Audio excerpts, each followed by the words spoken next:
को काटना और गले में पिरोना।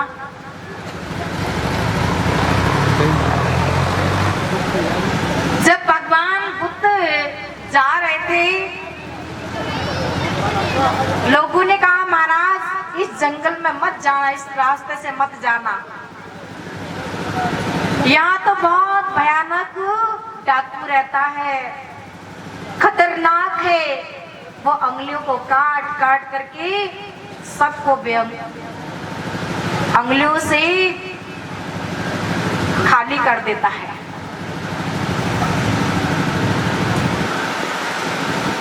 भगवान बुद्ध कहते हैं इसीलिए तो हमारा जन्म हुआ है, और ऐसे ही लोगों के लिए तो मुझे यहाँ आना हुआ है। इसलिए भगवान बुद्ध निकले जाते हैं। जब देखा, उंगली माल ने देखा, कहा महाराज कहाँ जाते हो, आप तो साधु संत लोग हो, आप ठहर जाओ। भगवान बुद्ध कहते हैं मैं तो ठहरा ही हुआ हूं, लेकिन तुम कब ठहरोगे? ये अपराध, ये पाप जो करते हो, तुम इससे कब रुकोगे? कहा महाराज ना मैं पाप जानता हूँ, ना मैं पुण्य जानता हूँ, मेरा काम है उंगलियों को काटना, अपने गले में पिरोना मेरा शौक है, बाकी मैं कुछ नहीं जानता। भगवान बुद्ध ने समझ आया, उंगली माल जो ये कर्म करते हो तुम, पहले मेरे लिए पत्ता ले आओ, पत्ता, एक पत्ते की आवश्यकता है मुझे। जब पत्ते तोड़ने के लिए कहा तो टहनी ही तोड़ के ले आता है।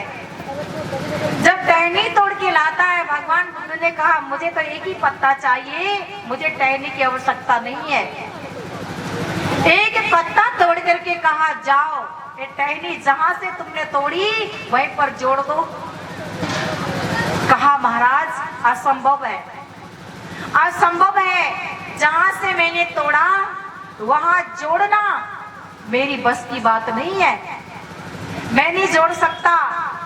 भगवान बुद्ध कहते हैं अगर तू जोड़ नहीं सकता है तो तेरा तोड़ने का भी अधिकार नहीं है। तो किसी की उंगली को जोड़ नहीं सकता, किसी के उंगलियों को काटना भी तेरा कोई अधिकार नहीं है, मां अपराध है। ये जब तू कर ही नहीं सकता, जिसको बना ही नहीं सकता है, जिसको जोड़ ही नहीं सकता है, उसको भंग क्यों करता है, उसको तोड़ता क्यों है? ये तेरा अधिकार कहां से मिला? उंगली माल तुरंत समझ गया, आज के लोग तो नहीं समझ पाते। उसके मन में ख्याल आया वाकई में जो भी बोल रहा है साधु सही बोल रहा है, मैं किसी को बना नहीं सकता, जोड़ नहीं सकता, लेकिन मैं तो तोड़ता हूँ, मैं तो उंगलियों काट लेता हूँ, ये अपराध हो रहा है मुझसे। वो तुरंत जाकर के भगवान बुद्ध के चरणों में शरणागत हो जाता है, अपनी गलती को महसूस करने लग जाता है, तुरंत बदल जाता है। इसीलिए जो है कि महान शक्तियां, महापुरुष जब जब धराधाम के अंदर आते हैं, जब अति पाप बढ़ जाता है, अत्याचार बढ़ जाता है, तब तक भगवान का जन्म होता है। बाड़े असुर अधम अभिमानी, तब तब धरई प्रभु मनुष्य शरीरा।